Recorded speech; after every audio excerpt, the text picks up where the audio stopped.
साथियों, आज हम आए हैं श्रीलंका बुद्ध विहार और यह गेट है, आप लोग देखिए।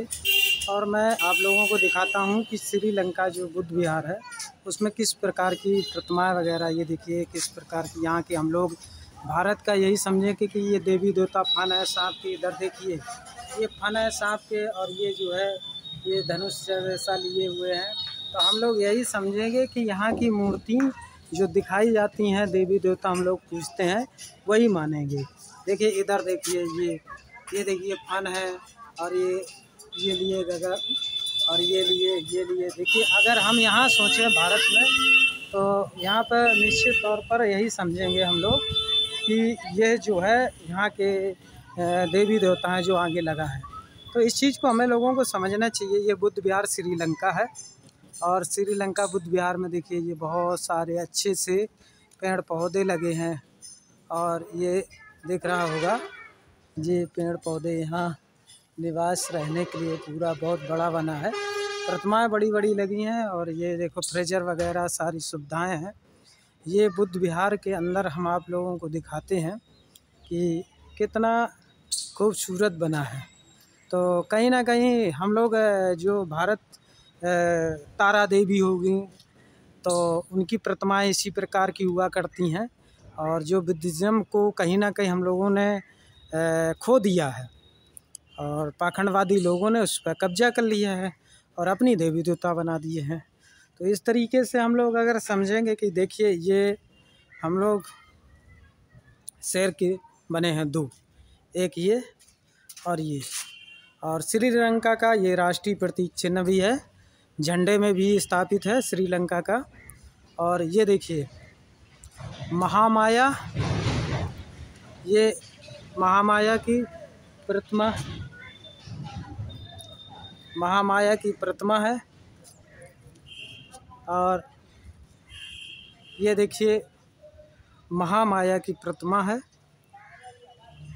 ये तथागत बुद्ध की जो माता थी उनकी ये प्रतिमा है, और ये वाली प्रजापति गौतमी की प्रतिमा है जो उनकी मौसी थी जिन्होंने पालन पोषण किया था। ये बुद्ध विहार जो है यहाँ हम लोग आए हैं श्रीलंका बुद्ध विहार। और ये देखिए प्रतिमा एक बहुत खूबसूरत ये बनी है, और इस प्रतिमा में दो इधर ये बनते खड़े हैं और इधर ये खड़े हैं एक। और ये देखिए बाहर से लोग घूमने आए हुए सभी लोग। तो ये भी एक बुद्ध की प्रतिमा बड़ी विशाल खड़ी है, और इधर भी आप लोगों को दिखाते हैं। ये एक चलती हुई, एक ये खड़ी हुई है, और ये चलती हुई। जब बाबा साहब ने दीक्षा ली थी तब वो ये भिक्षुओं से कहा था कि मुझे इस प्रतिमा के सामने दीक्षा नहीं लेनी, यानी बैठी हुई। उन्होंने कहा मुझे एक्टिव चाहिए, चलते हुए चाहिए, क्रिया में चाहिए। तो यही प्रतिमा बाबा साहब अम्बेडकर ने नागपुर में जो दीक्षा ली थी, बुद्ध धर्म जब अपनाया था, तो ऐसी ही प्रतिमा जो वहाँ पर बाबा साहब के लिए मंगाई गई थी, चलती हुई।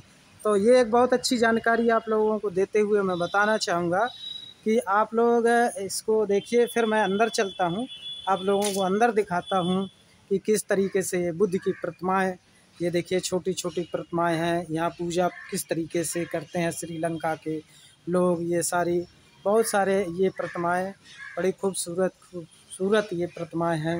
ये छोटी छोटी प्रतिमाएं बहुत शीशे के अंदर मड़के रखी हैं। ये देखिए शीशे के अंदर छोटी छोटी प्रतिमाएं रखी हैं। और ये देखिए, और इधर पीपल के बहुत वृक्ष है, और इसके नीचे बहुत प्यारी सी ये तीन प्रतिमाएं हैं। इनको देखिए आप लोग, ये साइड पे प्रतिमाएं हैं, और ये देखिए। और उसके बाद ये प्रतिमाएं हैं, चारों तरफ आपको दिखाते हैं। एक ये प्रतिमाएं हैं, और ये छोटी छोटी प्रतिमाएं हैं, बहुत खूबसूरत प्रतिमाएं अंदर रखी हैं। चारों तरफ की ये सीन आपको दिखाने की कोशिश करूँगा। देखिए साथियों कितनी खूबसूरत बुद्धिज़्म को समझिए, बुद्धिज़्म को पढ़िए। अगर आप पढ़ लिए ना तो वास्तविकता, सच्चाई, तर्कवादी, विज्ञानवादी और जो डर भय, उस चीज़ से आपकी निश्चित मुक्ति मिल जाएगी। इसलिए बुद्ध को आप पढ़िए ज़रूर। बुद्धिज्म को पढ़िए ज़रूर, उसको नफ़रत मत करिए कि कोई दूसरा मान रहा है तो हम बुद्ध को ना माने। बहुत सारा होता है लोगों का गांव क्षेत्र और इसकी ये मानने लगे, ये क्यों बुद्ध को मानते हैं, बुद्ध का देखिए बुद्ध, ये देखिए बुद्ध, यहाँ तक कि देखिए आज विदेश में प्रधानमंत्री जाते हैं या योगी जी हैं उत्तर प्रदेश में, तो वो कहते हैं, मैं प्रधानमंत्री जी कहते हैं कि मैंने युद्ध नहीं बुद्ध दिए हैं। योगी जी जब यहाँ के विदेश के लोग आते हैं तो प्रतिमा भेंट करते हैं, तो आप समझ सकते हैं कितनी ताकत है कि ये अपने वहाँ पर क्या बोलते हैं और फिर वहाँ से लौट के क्या बोलते हैं। तो विदेश में इनकी या मजबूरी मान लो या हालात मान लो या इनको कंडीशन समझ में आती, इसलिए वहाँ कहते हैं मैं बुद्ध की धरती से आया हूँ, मैंने बुद्ध युद्ध नहीं बुद्ध दिए हैं। तो ये देखिए इधर ये गज हाथी बने हुए हैं, ये लगातार आप लोग देख सकते हैं, हाथी बहुत बने हुए छोटे छोटे। अब इसके अंदर भी दिखाते हैं आप लोगों को, और ये छोटे छोटे हाथी बने हैं, देखिए ये हाथी बने हैं छोटे छोटे। और ये देखिए यहाँ पर पंचशील झंडे बहुत सारे लगे, और बीच में बट वृक्ष खड़ा है। ये बहुत एक बढ़िया दृश्य है देखने लायक। तो आप देखिए अंदर मैं आप लोगों को दिखाता हूँ इसके अंदर कि ये जो आपको बुद्ध विहार है उसमें क्या और है। ये श्रीलंका का बुद्ध विहार है, और ये संकिसा, जो संकिसा है वहाँ का है ये क्षेत्र। और ये आप लोगों को चारों तरफ इसमें दिखाएंगे, बढ़िया बहुत ही। इसके जो बुद्धिज़्म एक मानव कल्याण, भाईचारा, बंधुत्व, प्यार जिसकी बात की गई है, वहाँ वास्तव में शांति के लिए बात की गई है। और कोई नफ़रत नहीं है, कोई जात पात छुआछूत यानी कि दर्द देना, एक तुम नीच हो ऊँच हो, ये व्यवस्थाएं जो भारत में बनाई गई कि तुम इस जात के हो, तुम छू नहीं सकते, ये नहीं कर सकते, तो ये कैसा धर्म हो सकता है जिसमें दर्द हो, दुख हो, कष्ट हो, नीच इंसान को इंसान से नीच समझा जाए। तो ये बुद्धिज़्म को समझिए, भाईचारा, करुणा, दया की बात बुद्धिज़्म में की गई है। दुनिया में कहीं भी जातियाँ नहीं हैं। एक बहुत अच्छी बात बताऊं, दुनिया में कहीं जातियाँ नहीं, सिर्फ भारत में जातियाँ बनाई गई हैं, और एक विशेष धर्म में जातियाँ बनाई गई हैं।